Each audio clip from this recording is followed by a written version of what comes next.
Oled sa kunagi istunud, joonud matcha latet ja mõelnud, et võiks rääkida kadedusest ja armukadedusest? No, minul tekkis täna selline spontaanne mõte. Kadedusest rääkisin sulle juba ühes teises videos lähemalt, aga kas sa tead, mis erinevus on kadedusel ja armukadedusel? Ja kui tihti neid segamini aetakse ja kuidas tegelikult nende mõlema puhul tuleks toimida erinevalt, sest et tegelikult tegemist on mõlema puhul üsna ebamugava, mürgise, ennast ja lähedasi suhteid mürgitava, keerulise, mitmekülgse emotsiooniga. Muuhulgas mõlemad neist on mõnevõrra häbiväärsed, alandavad, väga ebamugavad tunda. Come on, me kõik oleme ja vaata, nüüd tuleb see paradoks. Me kõik oleme tundnud nii kadedust kui armukadedust ja tegelikult juba üsna väikesena. Ja ega meile väga ei meeldi tunnistada kunagi seda, et me oleme kas kadedad või armukadedad, sellepärast et see muudab meid kuidagi nagu väiklasteks ja ebakindlateks ja arglikeks. Ehk siis tegemist mõlemal puhul on emotsioonidega, mis on erakordselt sügavad, mitmetahulised, mitmekülgsed, mis on väga head sõnumitoojad, aga on muudetud häbiväärseks ja seetõttu me oleme õppinud neid väga oskuslikult varjama.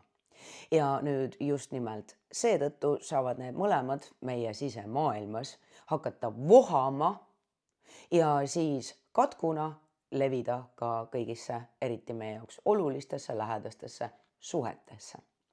Nüüd kadedus olemuslikult tähendab seda, et sul peab olema midagi, mida sa hindad ja väärtustad ja tavaliselt armukadedus, tegelikult kadedus ega armukadedus kumbki ei saa sündida vaakumis. See eeldab kedagi teist, tavaliselt ikkagi kedagi teist, vahel harva ka midagi teist. Aga üldjoontes armukadeduse vundamendiks on hirm millestki ilma jääda. Hirm jääda ilma millestki olulisest. Hästi tihti seostatakse armukadedus mingisuguse isikuga, hirm kaotada kedagi. Niisugune kõige klassikalisem lähenemine. Ehk siis kasutan mingisuguseid täiesti mustvalgeid näiteid, jällegi ära võta isiklikult, mul on vaja lihtsalt mingit näidet, et seda mõtet edasi anda. Kõige klassikalisem lähenemine. Oletame, et mees ja naine abielus koos. Nüüd oletame, et selle mehega abielus olles on sellel naisel üsna palju hüvesid. Oletame, et tegemist on jõuka ja hooliva mehega ja ma olen stereotüüpne praegu, aga oletame päriselt, lihtsalt näide. Oletame, et tegemist on jõuka mehega, oletame, et selle mehega koos olles see naine ei pea käima tööl, ei pea muretsema, kuidas arved saavad makstud, oletame, et ta saab elada ilusas majas, oletame, et ta on hoitud, ta on hoolitsetud, ta kuulub ägedasse ringkonda, tal on staatus, tal on sotsiaalne positsioon, ta saab hästi enda eest hoolt kanda, tal on mugav, tal on päris palju hüvesid ja tal on mugav. Nüüd oletame, et mängu tuleb teine naine. Ja siinkohal muide, armukadeduse perspektiivist vahet ei ole, kas see teine naine on armuke, ta ei pea ilmtingimata armuke olema. Ta võib olla tegelikult ka õde või ema või tütar. Eriti karm on see, kui tegemist on tütrega. Ja samamoodi ma tahan kohe sulle ära mainida, et tegemist võib olla ka töö või hobi või millegi muuga. Igatahes kasutan klassikalist näidet, oletame, et mängu tuleb teine naine. Nüüd sellega kaasuvalt jääb see naine ilma mingist hulgast tähelepanust. Ehk siis nagu juba tekib mingi defitsiit. Ja siis paratamatult tekib hirm, et aga äkki see defitsiit suureneb ja äkki ma jään veel millestki ilma. Ehk siis mul on mingid hüved, mis kaasnevad selle inimesega. Vastik on ju. Ilgelt vastik on niimoodi emotsioone lahti võtta, sest et siis me hakkame aru saama, kui isekad ja kui ahned me sellistes kohtades oleme. Aga täiesti loomulik, osa inimloomusest ja minu eesmärk ongi tegelikult see nagu sinu jaoks juppideks lahti võtta, et sa oskaksid sellega sisemiselt paremini toime tulla ilma hinnanguta, ilma laenguta ja ilma iseennast võib-olla veel rohkem materdamata, süüdistamata või häbistamata. Aga armukadedus on tegelikult jumala loomulik, sellepärast et see toob nähtavale selle, mis sul on ja mida sa kardad kaotada, mis tähendab seda, et see on sinu jaoks oluline, aga sa ei usu, et sa oled ise võimeline seda saavutama või endale pakkuma, see on seotud kellegi teisega. Ja siis siin tekibki seesama hirm, et nüüd, kui see inimene kaob minu elust, siis koos temaga kaovad ka need hüved, see mingisugune mugavus. Ehk siis tegelikult armukadeduse taga on hirm, et äkki nüüd, kui tuli mängu teine naine, on ju, siis äkki see mees nüüd võtab kätte, läheb selle naise juurde ja viib kõik need ressursid, mida ta enne panustas siis ühisesse kodusse või siis sellesse naisesse, viib lihtsalt kuhugi mujale. Ja siis see naine jääb nüüd siis seeläbi ilma nendest hüvedest, mis tal olid ja mis on tema jaoks muutunud loomulikuks, normaalseks. Ehk siis tegelikult armukadedus aitab hullult hästi nähtavale tuua mitte niivõrd seda, et millised inimesed on meie jaoks olulised, vaid et millised hüved need inimesed meie eludesse toovad ja mida me siis hindame, väärtustame ja kardame kaotada. Vaata, kui eluterve on ju. Eriti eluterve on see, et kui sa nüüd saad aru sellest ja siis sa õpid seda kõike iseendale pakkuma, siis sa ei pea enam klammerduma teiste inimeste külge ega muutma ennast nendest sõltuvaks. Ja siis on võimalik hoopis teisel tasandil hoopis teistmoodi luua suhteid. Nüüd kadedusega on teistmoodi. Kui nüüd armukadeduse puhul on see, et mul on midagi ja ma kardan sellest ilma jääda, siis kadeduse aluseks on juba eos puudus. Mul on millestki puudu. Kellelgi teisel, kes on siis näiliselt minuga sarnane, on midagi, mida mina hindan ja väärtustan, aga mida mul ei ole või mul ei ole piisavalt. Ehk siis mul on eos juba auk. Kui armukadeduse puhul ma kardan, et mul tekib see auk, siis kadeduse puhul mul juba on see auk. Mul juba on sellest puudu. See on mingisugusel põhjusel tihtipeale jällegi juured lapsepõlves, hästi palju kadeduse juuri on meil ka ühiskondlikul tasandil. Kui see on sinu jaoks teema, siis panen siia selle teise video lingi, panen sulle ka ühe postituse, ühe programmi lingid siia juurde. Aga kadedust ei saa tunda, kui mul seda mingit tühimikku ei ole. Kadedust ma ei saa tunda ka siis, kui ma ei leia, et sa millegi poolest sarnaneb minuga. Kõige pinnapealsem asi on see, et näed ka eestlane või ka näed naine, on ju. Aga üldjoontes kadedus lokkab ka samamoodi kõige lähedasemates suhetes. Ehk siis ma tajun mingit sarnasust. Ja nüüd mingisugusel põhjusel sul on midagi palju või vähemalt mulle tundub, et sul on see miski, mida mina hindan, aga mul ei ole. Mis on mulle olnud kas siis kunagi keelatud, kus ma olen ise kogenud palju pettumust või mida ma ise endale keelan. Hoian ise ennast tagasi, ei luba endale seda, sellepärast et valdavalt taustal on mingisugused enesepisendused, enesemadaldused, mingisugused valusad pettumused, hästi palju kurbust.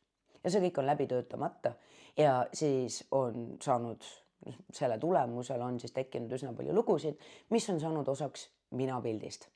Ehk siis kadeduse pool tegelikult puudub ka usk enda võimesse seda tühimikku täita. Et ma saan minna seda saavutada iseseisvalt omadel tingimustel omal moel. Nüüd kasutan siis seda sama klišeelikku näidet, on ju.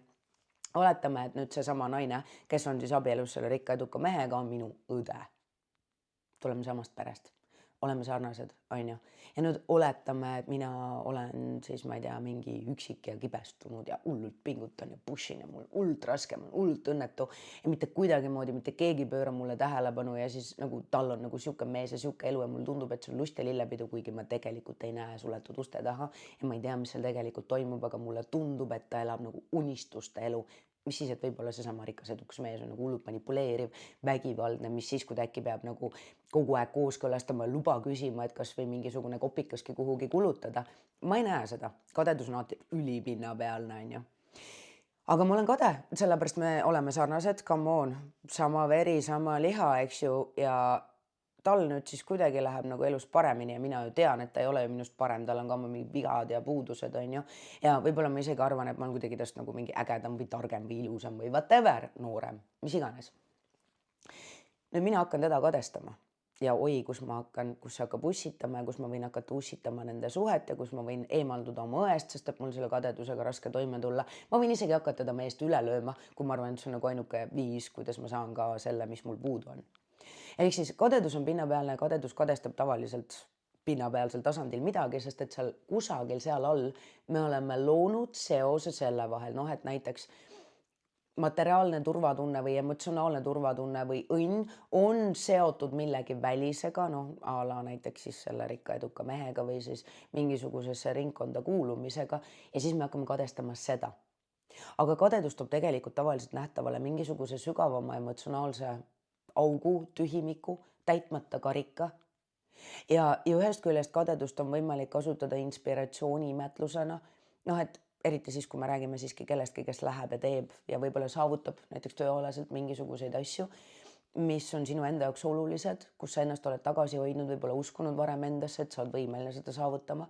Ja teisest küljest kadedus tegelikult on ülihea sõnumitooja, eriti siis, kui seda mitte sildistada, mitte häbistada, mitte alla suruda, mitte valeks teha ja ammugi mitte sellesse kinni jääda, siis kadedus on suurepärane sõnumitooja selle osas, mis su elust puudu on, aga mis on sinu jaoks väga-väga oluline ja siin tasubki minna nagu sügavamale, mitte jääda pinnapealsele tasandile. Noh, et mul on puudu nüüd see mees või see maja või see auto või siis see amet või selline number pangakontol, vaid et mis on siis puudu, kas on puudu võib-olla mingisugune mõistmine, aktsepteerimine, väline validatsioon, kellegi tunnustus, kellegi heakskiit, võib-olla on puudu mingisugune emotsionaalne või materiaalne turvatunne.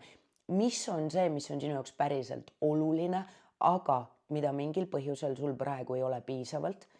Ja nüüd, kui siia patta lisada see eneseusk, et aga mina saan ja suudan ka, minu jaoks on see ka võimalik, aga mulle omasel moel ja mitte nagu püüdes kelleltki midagi ära võtta, vaid minnes ja käies enda teed, uskudes endasse, siis nagu sa saad aru, on võimalik ka siit puhast kulda välja kaevata. Ja miks ma sulle seda räägin? Point on selles, et kadedust ja armukadedust aetakse hästi tihti segamini, nii täiskasvanute kui laste puhul. Laste puhul ülinormaalne, aga mõlemad üldjoontes tekitavad nii kurbust kui ka viha. Ja kuna viha on keelatud, no ei tohi lüüa õde, kelle peale ollakse armukade ja ei tohi mänguasja ära võtta lapselt, keda ma kadestan, on ju. Ehk siis sihukest nagu reaktiivset väljapoole elamist keelatakse ja karistatakse ja siis jääbki ainult valu ja kurbus. Ja nüüd, kui seda on nagu hästi-hästi palju, siis see hakkab seest sööma, õõnestama, see muudab hästi apaatseks, hästi depressiivseks, hästi toksiliseks, hästi mürgiseks. Ja kui isegi armukadeduse kadeduse najalt püüda mürgitada kedagi teist, tavaliselt siis neid kõige lähedasemaid inimesi, siis paratamatult üsna mitu lusikatäit mürki kukub omaenda kruusi ja päeva lõpuks see, kes kõige rohkem kannatab, oled sina ise. Ehk siis mõlema emotsiooni alt on võimalik midagi väga olulist välja kaevata, aga neile peab lähenema erinevalt. Laste puhul tasub eristada, kas tegemist on armukadeduse või kadedusega. Ja päris kindlasti tuleb lastele selgitada asju, et alati ei saa kõike, mida sa tahad, aga miks sa seda tahad ja siis leiame mingisuguse viisi, kuidas sul on võimalik saada see, mida sa tahad, võib-olla alternatiivsel moel. Armukadedus, hirm kaotada midagi, jällegi mitte niivõrd inimene, vaid mingisugused hüved, midagi, mis mul on ja mis on minu jaoks oluline, hirm, et keegi teine tuleb ja võtab selle ära. Kui lapsepõlves on päris palju selliseid kogemusi, siis sellest võib saada eluläbiv lugu. Kadedus on viha, ebaõigluse haav seoses sellega, et kellelgi mulle sarnasel inimesel tundub, et on midagi ja ta on selle saanud kuidagi liiga kergesti, liiga ebaõiglaselt. Tal on midagi, mida mina tegelikult väärin, mida mina tegelikult hindan. Mingisugusel põhjusel mina seda ei saa, aga tundub, et tema sai selle kuidagi, vedas, lihtsalt joppas elus. Ja pinnapealne kadedus ei näe erinevust, ei näe erinevat teekonda, ei näe seda tegelikku tagamaad seal taga, ei näe süvitsi mitte midagi ja ammugi ei näe kadedus süvitsi seda, et mis siis tegelikult on niivõrd oluline, mis on vajaka ja kuidas ma saan hakata minema ja saavutama või endale pakkuma seda, mida ma päriselt vajan. Loodan, et mõjus inspireerivalt, võib-olla jäi midagi olulist kõlama ja mine sa tea, äkki aitab sul ka kadeduse või armukadedusega palju paremini ja hinnanguvabamalt toime tulla, sellepärast et seda, mida me valdavalt ühiskondlikul tasandil häbistame ja alavääristame ja varjame, siis see hakkab valitsema meie elusid ja ma olen seda meelt, et Eestis nii kadedus kui armukadedus tegelikult panustavad hästi palju vaimse tervise hädadesse, nende püsimisse, nende eskaleerumisse ja ma olen seda meelt, et et nende kuidagi tervendamine või siis nagu selle katku väljajuurimine, umbrohu väljajuurimine on igaühe isiklik vastutus. Kadedust ja armukadedust keegi teine meie eest leevendada ei saa või meilt seda ära võtta ei saa, sest et tegemist on sügavalt sisemise puuduse või hirmuga.